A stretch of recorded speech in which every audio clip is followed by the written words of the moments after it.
Cauliflower നമുക്ക് grow ബാഗിൽ കൃഷി ചെയ്യാം, അല്ലെങ്കിൽ പിന്നെ നമുക്ക് ചെയ്യാവുന്നത് നിലത്ത് മണ്ണൊരുക്കി അതിലും കൃഷി ചെയ്യാം.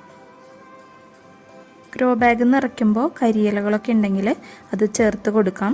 പിന്നെ വേണ്ടത് മണ്ണ്, ചാണകപ്പൊടി, എല്ലുപൊടി, പിന്നെ കുറച്ച് വേപ്പിൻ പിണ്ണാക്ക്, പിന്നെ കുറച്ച് ചകിരിച്ചോറ്, ഇത്രയും മതിയാവും. പിന്നെ നടാനായിട്ട് ഉപയോഗിക്കുന്ന മണ്ണുണ്ടല്ലോ, അത് 2 ആഴ്ച മുമ്പേ അല്ലെങ്കിൽ മിനിമം ഒരു 10 ദിവസം മുമ്പേ കുമ്മായിട്ട് ട്രീറ്റ് ചെയ്ത മണ്ണാണെങ്കിൽ വളരെ നല്ലതായിരിക്കും. മണ്ണിൻ്റെ pH കറക്റ്റ് ആക്കാനായിട്ടാണ് നമ്മളിങ്ങനെ കുമ്മായിട്ട് ട്രീറ്റ് ചെയ്യുന്നത്. വേപ്പിൻ പിണ്ണാക്ക് ചേർക്കുന്നത് മണ്ണിലുള്ള കീടശല്യം കുറയ്ക്കാൻ വേണ്ടിയിട്ടാണ്.